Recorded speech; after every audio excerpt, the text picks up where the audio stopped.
managed to locate the apothecary mentioned before. Thankfully, he is here to give his testimony. Please state your name and occupation.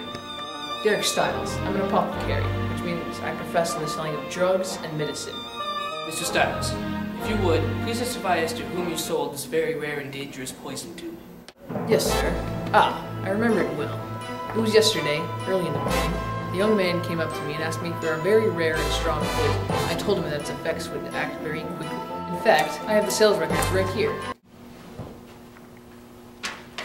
Why, according to this record... Indeed. Romeo is the one who purchased the poison, not the friar.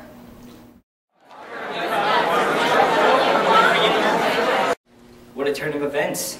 Thank you, Mr. South, for clearing this up. You may take your leave. Well, Balthazar, it appears you were lying again. Perhaps the friar is not guilty of this murder after all. Maybe my verdict. Objection! Right, it seems you've dug yourself into a deeper hole than you could have ever imagined. It is true that the friar indeed did not buy the poison. But let's take a look at this vial one last time. Judge, there are no fingerprints found on this vial. Romeo was not wearing gloves at the time. Just to keep you unsuspicious, Romeo would not have been able to wipe any prints afterwards, as he died immediately after the poison was forced down his throat. However, the friar did happen to be wearing gloves. Might I also point out that there were no prints found on the dagger either. Armando, you've done a wonderful job prosecuting. I must say, you have turned this trial completely around. Why, thank you, Your Honor. If there are no further objections, I will declare my verdict. Friar Lawrence is... Hold it! Please listen to me. I will tell you what happened. I will explain the entire event. Mr. Armando, is this fine with you? Ha! Why not? This is my last chance. Mr. Lawrence, please testify to the court as to what actually happened. I walked into the Capulet's tomb after hearing word of Romeo and Juliet. When I walked in, Romeo was lying on the floor, already dead. Juliet woke up, and I ran to get help. When I left, my pendant was pulled off of me, but I paid no attention, as the murder was very shocking to me. I was followed into the tomb by the authorities and found Juliet dead, and I was arrested on the spot. Why not? Please return to your seat, Mr. Lawrence. Ha! And this proves what? I'll tell you. Absolutely nothing! There's no evidence to support your so-called claim. My final chance. It's gone. Isn't there anything at all that proves the friar didn't do it? Well, Trite, it looks like the truth was known from the very beginning. Wait.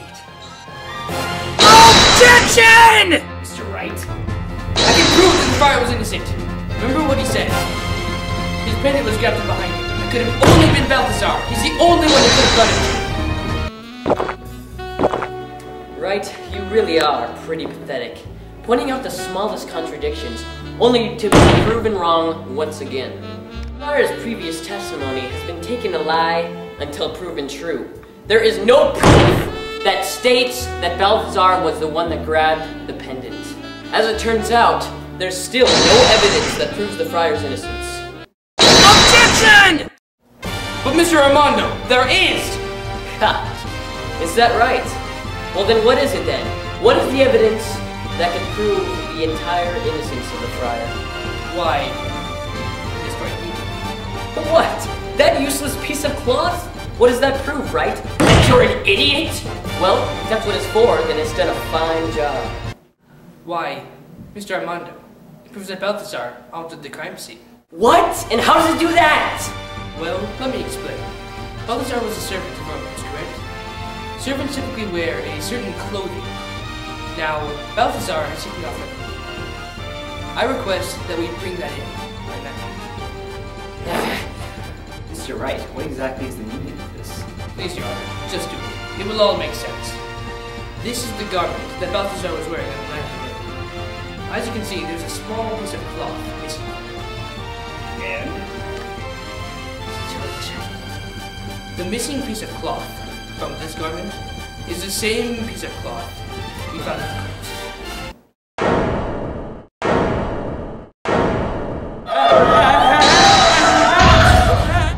Right? What does all of this mean?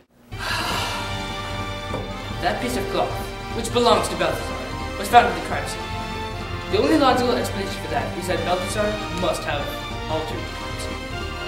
You see, Balthazar went into them, and he wiped off the prince from the bottle and then the dagger. When he started wiping off the prince from the dagger, a little bit of his clothes snagged onto it and ripped it. He threw the cloth, but of course because it was just a small piece of cloth, it went very little distance. So far, it has been made clear that Balthazar barely set foot here, if at all.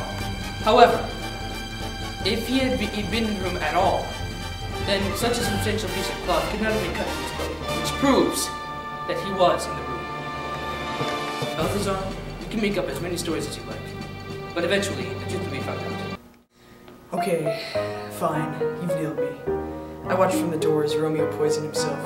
I watched him die right in front of my eyes. Then the friar came running into the room, and Juliet awakened. I couldn't live with myself for not stopping what had just happened, so I rushed into the room and grabbed Friar's pendant, and rushed back out. Just then, Juliet stabbed herself in the chest. This left me in a state of craze and terror, so I rushed back into the room and placed the pendant right by her body. I wiped the prints off the knife and the poison vial in an attempt to frame the friar. As I was wiping the fingerprints off the dagger, a bit of my cloak snagged on the end. I grabbed the ripped cloth and attempted to throw it, but it didn't go very far. I then ran out and hid while the friar and the authorities came back. I told them that he had done it. He was arrested. I could have stopped their deaths, but I was too scared, too timid. Instead, I put the blame on another. And that is that. Well, this was quite a trial. I must comment on the defense. You've done a very fine job. Thank you, Your Honor. I suppose in the end, we found out what actually happened. Not bad, Trite. Not bad at all. I suppose now would be a good time to declare my verdict. I declare to the defendant, Friar Lawrence,